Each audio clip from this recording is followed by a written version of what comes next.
Partindo aqui para mais um vídeo, depois de você aprender aí como definir as suas regras, o que é necessário para definir bem as regras de um sistema e não deixar os profissionais que estão lá na ponta, lá no final, na operação, né, de mãos atadas ali com certas situações.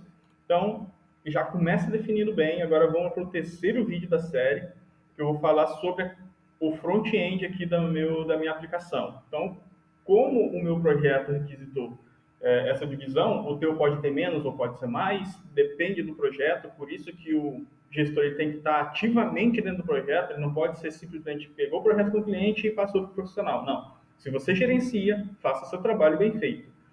Então, seguindo para a próxima etapa, seria definir as regras do front-end. Então, aqui eu coloquei detalhadamente tudo o que eu quero, né? Lembrando que quando você é gestor do sistema, você não pode esperar que o profissional adivinhe o que o teu cliente quer. Você é a ponte entre o cliente e o profissional. Então, você tem que saber o que o cliente quer e você tem que falar para o profissional que está executando, né, o operacional, o que você quer que faça. Então, quando você gerencia o projeto, o cliente, ele meio que é uma peça ali que vai ser de onde você vai tirar as informações para você definir o que tem que ser feito de fato e passar para os profissionais.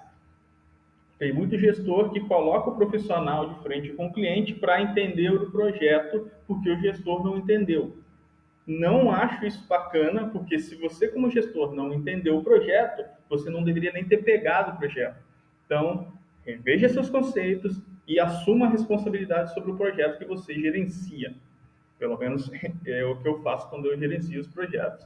Eu assumo total responsabilidade, independente de quem vai ser o operacional. O operacional ele não tem responsabilidade se você definiu mal o projeto.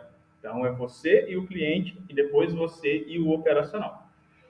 Então, aqui eu defini exatamente o comportamento que eu quero para o meu front-end.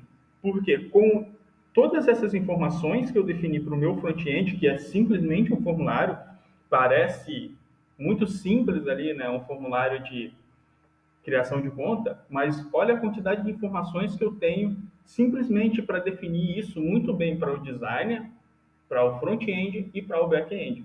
Então, o designer vai pegar todas essas informações aqui e com essas informações, ele vai conseguir visualizar um layout. Por exemplo, eu disse aqui que o comportamento do front-end ele vai ser feito meio que passo a passo o cadastro. Então, primeiro ele vai mostrar o campo de e-mail, fazer toda uma verificação, depois ir para o campo de CPF, fazer toda a verificação e depois mostrar o restante dos campos necessários. Ainda tem a validação de maioridade e outras coisas.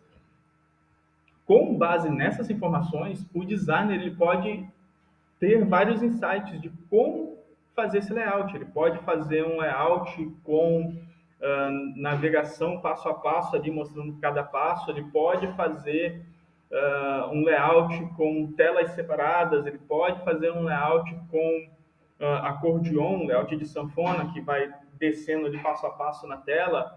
Ele pode fazer um layout com um componente de carrossel.